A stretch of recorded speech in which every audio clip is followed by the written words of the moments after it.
பண்ணி ரெண்டு வித்தியாசமான பச்சடி ரெசிபிங்க. அதுவும் வாழைத்தண்டை வேக வைக்காமலே தாங்க நான் இந்த ரெண்டு பச்சடி ரெசிபியும் செஞ்சு காமிக்க போறேன். பொதுவா வாழைத்தண்டை எப்படி கிளீன் பண்றது, வாழைத்தண்டில் இருக்கிற நாரை எப்படி ரிமூவ் பண்றதுன்னு தெரியாததாலேயே நிறைய பேர் வாழைத்தண்டை யூஸ் பண்ணாமலே இருப்போம் இல்லைங்களா. அதனாலே இந்த வீடியோல நான் வாழைத்தண்டை எப்படி கட் பண்றது, கிளீன் பண்றதுங்கிறத டீடைல்டா காமிச்சிருக்கேங்க. ஸ்பெஷலி பிகினர்ஸ்க்கு இந்த வீடியோ ரொம்பவே யூஸ்ஃபுல்லா இருக்கும். ஸோ வீடியோவை ஸ்கிப் பண்ணாம எண்டு வரைக்கும் ஃபுல்லா பாருங்க. அதே போல நம்ம ஹெல்த்தி மீல்ஸ் தமிழ் சேனலை நீங்க இது வரைக்கும் சப்ஸ்கிரைப் பண்ணல அப்படின்னா ப்ளீஸ் கீழே இருக்கிற சப்ஸ்கிரைப் பட்டனை கிளிக் பண்ணி சப்போர்ட் பண்ணுங்க.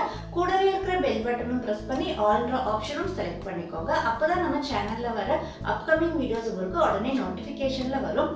இப்போ நம்ம வாழைத்தண்டை யூஸ் பண்ணி ரெண்டு வித்தியாசமான பச்சடி, அதுவும் வேக வைக்காம எப்படி செய்யலாம்னு பார்த்துடலாங்க. பச்சடிக்கு காம்புனா இந்த அளவுக்கு பெரிய சைஸ் எடுத்துருக்கேங்க. ரெண்டு பச்சடி செய்யறதுக்கு இது கரெக்டாக இருக்கும். இப்போது வெளியே இருக்கிற தோலை ரிமூவ் பண்ணிடலாம். தோல் நமக்கு கொஞ்சம் காஞ்ச மாதிரி இருந்தாலும் பிரச்சனை இல்லைங்க, உள்ளே நல்லா தான் இருக்கும்.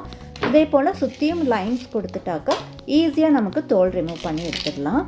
பாருங்கள், இதே போல் ரொம்ப சிம்பிளாக நம்ம காம்போட தோலை ரிமூவ் பண்ணி எடுத்துக்கலாம். இப்போ நம்ம இதுக்கு மேலே தோல் ரிமூவ் பண்ணணும்னு அவசியம் கிடையாது. இப்போ எப்படி கட் பண்ணுறதுன்னு பார்த்துடலாங்க. இதே போல் ஃபஸ்ட் இருக்கிற பீஸை நம்ம ரிமூவ் பண்ணிவிட்டு நல்லா ஸ்லைஸாக கட் பண்ணி எடுத்துக்கணும். நம்ம எந்த அளவுக்கு ஸ்லைஸாக கட் பண்ணுறோமோ அந்த அளவுக்கு நமக்கு பச்சடி நல்லாயிருக்கும். ஏன்னா நம்ம இது வேக வைக்க போகிறது கிடையாது. பாருங்கள், கட் பண்ணி எடுக்கும் போதே நமக்கு கொஞ்சமாக அதில் இருக்கிற நார் வெளியே வந்துடும். ஆனால் இன்னும் இதில் நிறைய நார் இருக்கும். நான் எப்போவுமே காம்பு கட் பண்ணுறதுக்காக இந்த மாதிரி முள் இருக்கிற மாதிரி கத்தி யூஸ் பண்ணுவேங்க. இந்த மாதிரி கத்தி யூஸ் பண்ணும்போது நமக்கு காம்பில் இருக்கிற நார் கம்ப்ளீட்டாக கட் பண்ணும்போதே வெளியே வந்துடும். இது ரொம்பவே ஈஸியாக இருக்கும். அப்படி இல்லாமல் நம்ம பிளெயினாக இருக்கிற கத்தி வச்சு கட் பண்ணும்போது கடைசியாக அதில் இருக்கிற நாரெல்லாம் ரிமூவ் பண்ணிக்கலாம். அது எப்படின்னு நான் உங்களுக்கு காமிக்கிறேன். பாருங்கள், இந்த மாதிரி முள் இருக்கிற மாதிரி கத்தி வச்சு ரிமூவ் பண்ணும்போது காம்பில் இருக்கிற நாரெல்லாம் நம்ம கட் பண்ணும்போதே, அதாவது ஸ்லைஸ் பண்ணும்போதே ஈஸியாக நமக்கு ரிமூவ் ஆகி வந்துடும்.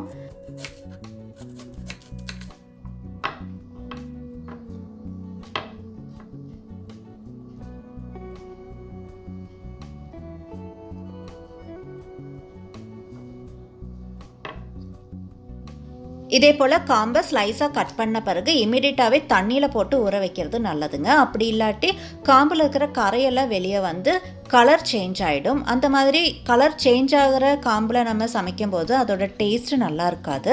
ஸோ இமீடியட்டாகவே இதே போல் தண்ணியில் ஊற வைக்கிறது நல்லது.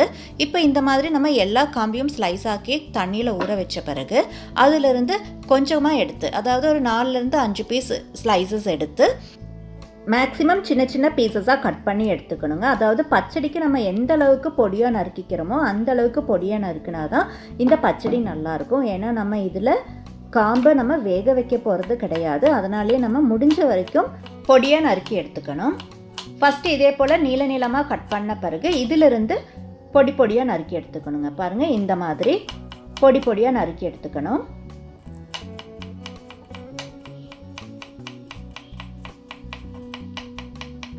நான் இங்கே எந்த அளவுக்கு பொடியாக நறுக்கி எடுத்திருக்கேன் நான் காமிக்கிறேன். பாருங்கள், இந்த அளவுக்கு குட்டி குட்டி பீசஸாக இருக்கணும். இதே போல் எல்லா ஸ்லைசஸையும் கட் பண்ணி எடுத்தாச்சுங்க. இதை இப்போ நம்ம தண்ணியில் போட்டு வச்சிடலாம். நான் ஏற்கனவே கட் பண்ணதையும் அப்போவே நான் தண்ணியில் போட்டு வச்சுட்டேன். அப்படி இல்லாட்டி நமக்கு காம்போட கலர் மாறிடும். அதனால தான் நம்ம கட் பண்ண இமிடியட்டாகவே தண்ணியில் போட்டு வச்சுக்கணும். இப்போது இந்த கத்தியை வச்சு நான் உங்களுக்கு சுற்றி காமிக்கிறேன். பாருங்கள், காம்பில் இருக்கிற நாரெல்லாம் வெளியே வரும். இந்த மாதிரி சுற்றி எடுக்கும்போது காம்பில் இருக்கிற நாரெல்லாம் வெளியே வந்துடும். ஆனால் எனக்கு இங்கே காம்பில் நார் கிடையாது. ஏன்னா நான் ஏற்கனவே நார் எடுத்துட்டேன் இல்லைங்களா, அதனால நார் வரல. இப்போ இந்த தண்ணியில் இருக்கிற காம்பை நல்லா கம்ப்ளீட்டாக தண்ணி இல்லாமல் பிழிஞ்சு ஒரு பவுலுக்கு மாற்றிக்கலாங்க. இதே போல் எல்லா காம்பையும் பவுலில் மாற்றின பிறகு நான் இங்கே பெரிய பவுலுக்கு மாற்றிருக்கேன். ஏன்னா அது பவுல் சின்னதாக இருக்கங்காட்டிக்கு நான் பெரிய பவுலுக்கு மாற்றிருக்கேன். இப்போ இதில் தேவையான அளவுக்கு உப்பு, நான் 1 ஸ்பூன் உப்பு போட்டிருக்கேங்க. இதே போல் உப்பு போட்ட பிறகு நம்ம கையை வச்சு நல்லா ஈவனாக ப்ரெஸ் பண்ணி விட்டுக்கணுங்க. அப்போ தான் நம்ம காம்பு ஃபுல்லாகவே ஒரே மாதிரி உப்பு பிடிக்கும். அதுக்காக தான் நம்ம இந்த மாதிரி ஃபஸ்ட்டே உப்பு போட்டு நல்லா ப்ரெஸ் பண்ணி விட்டுக்கிறது. அதிலிருந்து ஒரு பாதி அளவுக்கு காம்பு நான் ஒரு பவுலுக்கு மாற்றி எடுத்திருக்கேன். இப்போ இதில் ஃபஸ்ட்டு நம்ம ரெட் பச்சடி எப்படி செய்யலான்னு பார்த்துடலாங்க. அதுக்காக நான் இங்கே ஒரு மிக்ஸி ஜாரில் 1 ஸ்பூன் கடுகு போட்டு ஒரு சுற்றி எடுத்துகிட்டு வந்து காமிக்கிறேன். பாருங்கள், இந்த அளவுக்கு கடுகு உடஞ்சி வந்துட்டால் போதும், பவுடர் ஆகணும்னு அவசியம் கிடையாதுங்க. பாருங்கள், இந்த அளவுக்கு உடஞ்சி வந்தால் போதும் கடுகு. இந்த ரெட் பச்சடிக்கு மெயினாக நம்ம காஞ்ச மிளகாவை ஸ்டவ்வில் காமிச்சு இதே போல் வாட்டி எடுத்துக்கணுங்க.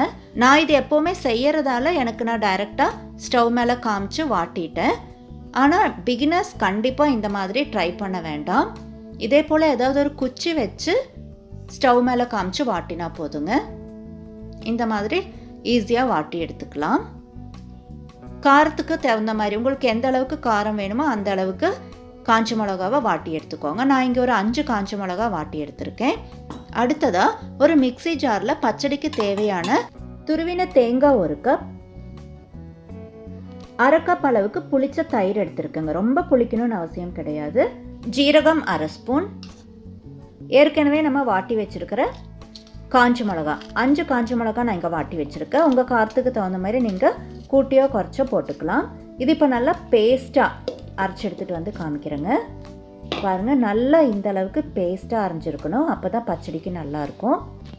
இப்போ நம்ம எடுத்து வச்சுருக்கிற காம்பில் இந்த தேங்காய் பேஸ்ட்டை போட்டுக்கலாம். மிக்ஸி ஜாரில் கொஞ்சமாக ஒரு 1/2 கப் அளவுக்கு தண்ணி ஊற்றி நல்லா மிக்ஸ் பண்ணி அதையும் இதில் ஊற்றிக்கலாங்க. தண்ணி அதிகமாக தேவைப்படாது.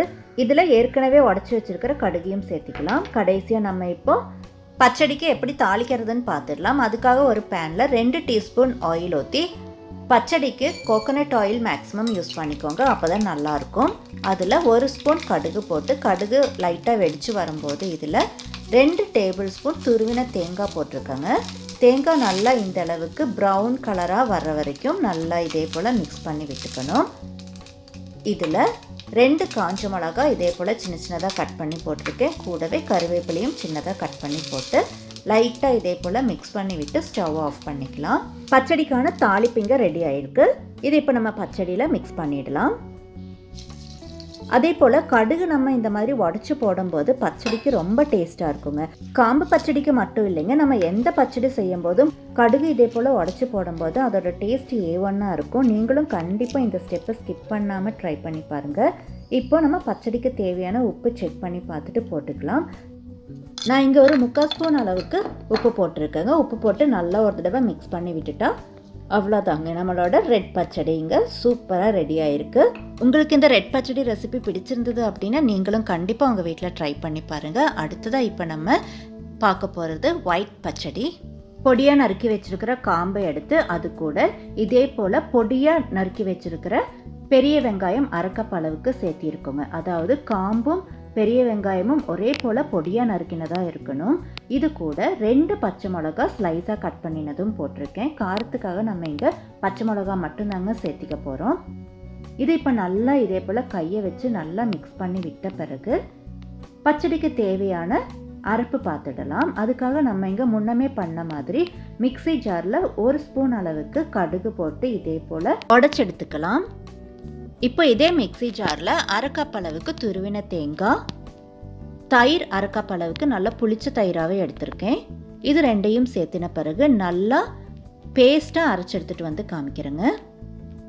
பாருங்கள், நல்லா இந்த அளவுக்கு பேஸ்ட்டாக அரைஞ்சிருக்கணும். பொதுவாகவே பச்சடிக்கு நம்ம எந்த அளவுக்கு பேஸ்ட்டாக அரைச்சிக்கிறோமோ அந்த அளவுக்கு பச்சடி நல்லா இருக்குங்க. இப்போ நம்ம மிக்ஸ் பண்ணி வச்சுருக்கிற காம்பில் அரைச்சி வச்சுருக்கிற தேங்காய் பேஸ்ட்டையும் சேர்த்திடலாம். கொஞ்சமாக 1/4 கப் அளவுக்கு தண்ணி ஊற்றி மிக்ஸி ஜாரை நல்லா மிக்ஸ் பண்ணி விட்டு அதையும் இதில் ஊற்றிடலாங்க. இப்போ நல்லா இதே போல் மிக்ஸ் பண்ணி விட்ட பிறகு உப்பு செக் பண்ணி தேவையான அளவுக்கு உப்பும் சேர்த்திக்கலாம். காம்பு பச்சடி செய்கிறது ரொம்ப ஈஸி தாங்க. நம்ம இதை வேக வைக்கணுன்ற அவசியம் எல்லாம் கிடையாது. அதனாலேயே நமக்கு காம்பு பச்சடி ரொம்ப சீக்கிரமாகவே செஞ்சிடலாம். கட் பண்ணி எடுக்கிற டைம் மட்டும்தான் ஆகுங்க.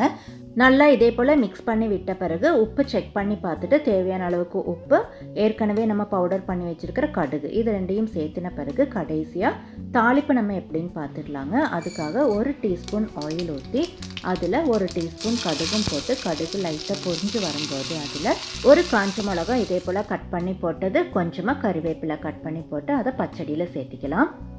இவ்வளோதாங்க, நம்மளோட ஒயிட் பச்சடியும் சூப்பராக இங்கே ரெடி ஆகிருக்கு. உங்களுக்கு இந்த ஒயிட் பச்சடி ரெசிபி பிடிச்சிருந்தது அப்படின்னா நீங்களும் கண்டிப்பாக உங்கள் வீட்டில் ட்ரை பண்ணி பாருங்கள். ட்ரை பண்ணி பார்த்துட்டு உங்கள் ஒப்பீனியனை மறக்காமல் கமெண்ட் பண்ணுங்கள். அதே போல் நம்ம வீடியோவை உங்கள் ஃப்ரெண்ட்ஸ் அண்ட் ஃபேமிலிக்கும் ஷேர் பண்ணி விடுங்க. இதே போல் நல்ல ஒரு ரெசிபியோட அடுத்த வீடியோவில் பார்க்கலாங்க. தேங்க்யூ ஃபார் வாட்சிங்.